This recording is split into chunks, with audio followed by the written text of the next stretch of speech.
आपल्या हिंदू धर्मात दिवा लावणं हे केवळ प्रकाशाचं प्रतीक नाही, तर ती एक मोठी आध्यात्मिक शक्ती आहे. पण तुम्हाला माहीत आहे का, कोणती वात कधी लावावी, फुलवात कधी लावावी, लांबवात कधी लावावी, वातीचे किती प्रकार आहेत, वातीचे आध्यात्मिक महत्त्व व तसेच 365 दिवसांच्या दिव्याचं फळ मिळवून देणारी वात कुठली, या सर्वांची माहिती आपण या व्हिडिओमध्ये पाहणार आहोत. नमस्कार, आपल्या सर्वांचं ज्ञानभक्ती मराठी यूट्यूब चॅनलमध्ये खूप खूप स्वागत आहे. आज आपण दिव्यातील वातीबद्दलची संपूर्ण माहिती पाहणार आहोत. तर दिवा हा केवळ प्रकाश नाही, तर त्यातील वात म्हणजे जीवात्मा, त्यातील तेल तूप म्हणजेच आपले कर्म आणि दिव्याची ज्योत म्हणजेच परमात्मा. म्हणजेच तुम्ही जेव्हा दिवा लावता तेव्हा तुमचा जीव, तुमची कर्म ही देवाला अर्पण होत असतात. म्हणून आजच्या व्हिडिओमध्ये आपण वातीच्या प्रकाराची आणि त्याच्या शास्त्रोक्त महत्त्वाची अचूक माहिती घेणार आहोत.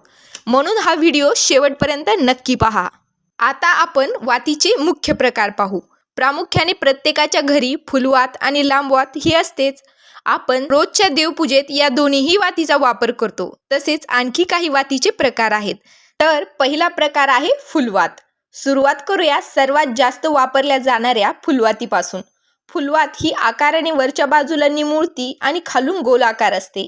शास्त्रानुसार फुलवात ही एकाग्रतेचे प्रतीक आहे. जेव्हा आपण देवासमोर निरंजनात फुलवात लावतो तेव्हा आपली प्रार्थना थेट ईश्वरापर्यंत पोहोचते असे मानले जाते. ही वात प्रामुख्याने सात्विक ऊर्जा आकर्षित करण्यासाठी वापरली जाते. मी इथे व्हिडिओमध्ये तुम्हाला फुलवात करून दाखवत आहे. तर ही फुलवात कुठे लावली जाते, तर आपल्या देवघरात, तसेच सकाळ संध्याकाळच्या वेळेस दिव्याला तुपाचा दिवा लावताना फुलवात ही सर्वोत्तम मानली जाते. तसेच फुलवात ही सत्वगुणांचे प्रतीक असल्यामुळे ज्या घरात तुपाची फुलवात लावली जाते त्या घरात बुद्धी वाढते, घरात शांतता नांदते आणि तुम्ही केलेल्या देवपूजेचं संपूर्ण फळ तुम्हाला मिळतं. अशी फुलवात मी तुम्हाला इथे करून दाखवली आहे. तसंच दुसरा प्रकार आहे लांबवात. आता वळूयात आपल्या लांबवातीकडे. लांबवात ही वंशवृद्धी, स्थिरता आणि लक्ष्मीच्या आशीर्वादाचे प्रतीक आहे. घराच्या नंददीपात किंवा समईमध्ये नेहमी लांबवात लावावी. यामुळे घरात अखंड लक्ष्मीचा वास राहतो आणि कुटुंबातील सदस्यांची प्रगती देखील होते. तुम्ही माझ्या हातात ही लांबवात पाहू शकता. तर ही लांबवात कोठे लावली जाते, तर ही वात प्रामुख्याने मंदिरात, अखंड दीप लावताना व तसेच कार्तिक मासात आणि श्रावण महिन्यात वापरली जाते. तसंच आपलं शास्त्र सांगतं की लांबवात म्हणजेच दीर्घायुष्य आणि अखंड साधना. म्हणून ज्या घरात अखंड दिवा लावला जातो त्या घरात वाईट शक्तींचा प्रभाव हा पडत नाही. अशी ही लांबवात तुम्ही माझ्या हातामध्ये पाहू शकता. तसेच तिसरा प्रकार आहे बेलवात, जी की बेलाच्या पानासारखी दिसते. श्रावण महिन्यात शिवपूजेसाठी 3 पदरी बेलवात वापरली जाते. ही तुम्ही माझ्या हातामध्ये पाहू शकता, ही बेलवात आहे. तसेच चौथ्या प्रकारची वात आहे वैकुंठवात. ही वात 350 पदरी असते आणि वैकुंठ चतुर्दशीला विष्णूच्या पूजेसाठी वापरली जाते. 5वा प्रकार आहे काकडावात. देवाची आरती करण्यासाठी कापडाच्या तुकड्यांपासून ही जाड वात तयार केली जाते. या वातीला काकडावात असे म्हणतात. आता मी तुम्हाला 6व्या प्रकारची वात सांगणार आहे. अशी वात जी 365 दिवसांच्या दिव्याचं पुण्य एकटी मिळवून देते. ती वात म्हणजे त्रिपुर वात. त्रिपुर वात ही कार्तिकी पौर्णिमेला लावली जाते. तिलाच त्रिपुरारी पौर्णिमा असेही म्हणतात. ही 365 पदरांची वात असते. जी 365 पदरांची वात जी की वर्षभरांच्या दिव्याचे पुण्य मिळवून देते. जो कोणी कार्तिकी पौर्णिमेला म्हणजे त्रिपुरारी पौर्णिमेला ही त्रिपुर वात 365 पदरांची वात लावतो त्याला वर्षभराच्या 365 दिवसांच्या लावलेल्या दिव्याचं पुण्य हे एका दिवशी मिळतं.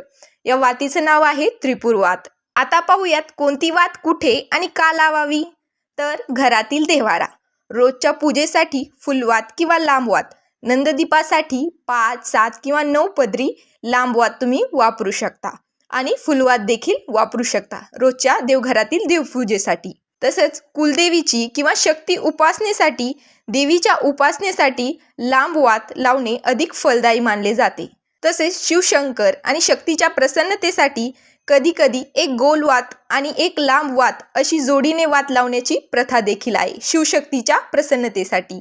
तसेच तुळशीजवळ कोणती वात लावावी, तर तुळशीजवळ शक्यतो लांब वातच लावावी. तर या वातींचे आध्यात्मिक महत्त्व काय आहे.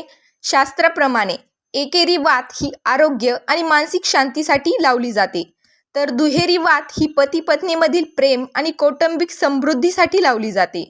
5 वाती ज्यालाच आपण पंचारती म्हणतो, जे की सकारात्मक ऊर्जा आकर्षित करण्यासाठी आणि वाईट शक्तींचा नाश करण्यासाठी लावली जाते. तसेच आपण घरात जो दररोज दिवा लावतो त्या दिव्याच्या ज्योतीची दिशा ही कोणत्या दिशेला असावी, तर दिव्याची ज्योत ही उत्तर किंवा पूर्व दिशेला असणे सर्वोत्तम मानले जाते. तसेच या व्हिडिओमध्ये मी तुम्हाला वातीचे बरेच प्रकार सांगितले आहेत. यापेक्षा इतर विशेष वाती काही आहेत, जसे की कमळवात, जी की लक्ष्मी देवीला प्रसन्न करण्यासाठी लावली जाते. ही वात कमळाच्या देठापासून तयार करण्यात येते. या वातीचा उपयोग आर्थिक प्रगतीसाठी केला जातो.